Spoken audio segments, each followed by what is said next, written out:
the Online Entrepreneur Motivation Series, discussing ideas, strategies, and mindsets to help online entrepreneurs become more successful.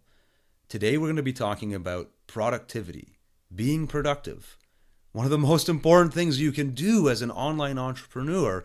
Are you productive? How would you rate your levels of productivity on a day-to-day basis? Do you really nail it every single day? Do some days find your productivity as at a peak level and then the next day you get nothing done? Do you struggle in this department? Today we want to quickly focus on this so you can put some strategies in place really quickly so that you're productive all of the time, not just some of the time. And it's not going to be easy, but a few quick changes can drastically increase your productivity levels, which will, at the end of the day, make you more money and help you become more successful in business. Now, first realize this. Productivity itself creates happiness. Think about it in your life for a minute. Go back and think about times where you were really productive, not just at work. It could have been at home, cleaning out the garage, or doing yard work, or accomplishing something. When you were productive, at the end of that stint of production, when you looked at your work, you felt great about yourself. I mean, this is as simple as when you play with your kids and you build a snow fort. You were productive. You put all this stuff together, and at the end of it, you could look at your creation and you felt good about that. Productivity at its root gives us life, makes us feel happy, gives us inspiration. And if we can tie our happiness back to our productivity, it makes it that much easier for us to put ourselves into situations where we will be productive on an ongoing basis. Now, the opposite is also true. If you're not productive, then you usually feel pretty miserable. If you have people in your life that are miserable and constantly bringing you down, take a look at their levels of productivity. And I bet you won't be surprised when you see that they're not as productive. They're stuck in a rut. They're stuck in what we're talking about right now, the enemy of productivity, which is procrastination. And what is procrastination? It's delaying something you know you need to do, and you're delaying it probably out of some form of fear. It could be just fear of the pain of doing it because you really don't like writing, you don't like confronting somebody, or it could be rooted in some other fear where you're really going to be putting yourself out there. You're not getting your work done, your book done because somebody else is going to now be in a position to judge your work.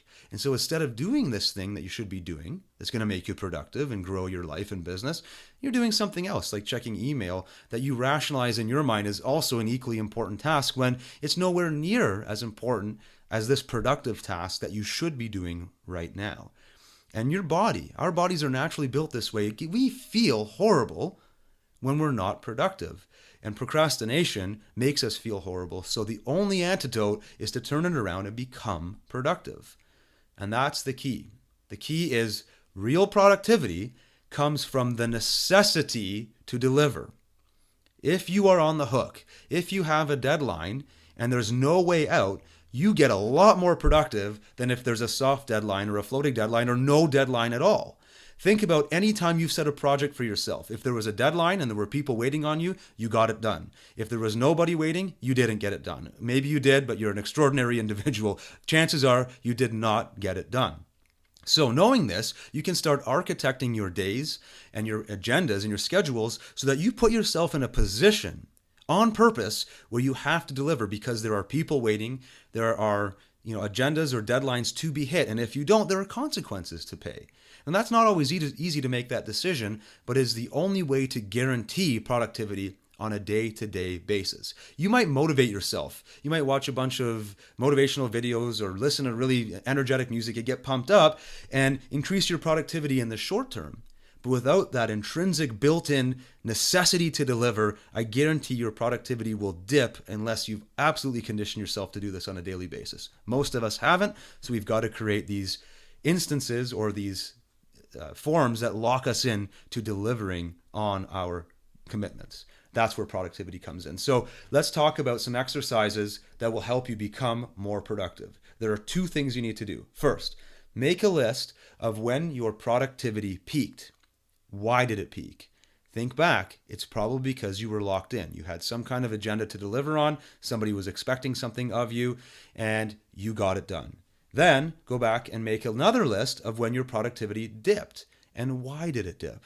Look at the things that cause you to procrastinate, cause you to become less productive. How did you feel when you were less productive. Remind yourself of that awful feeling of not getting things done.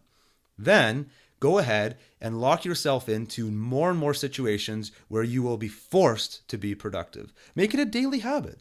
Maybe your new habit is every single day you commit to someone or a group of people that you will deliver something.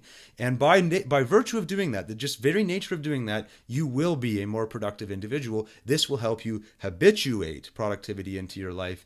Now you're making the goal, the productivity, more important than the procrastination, more important than the fears, and you will get results.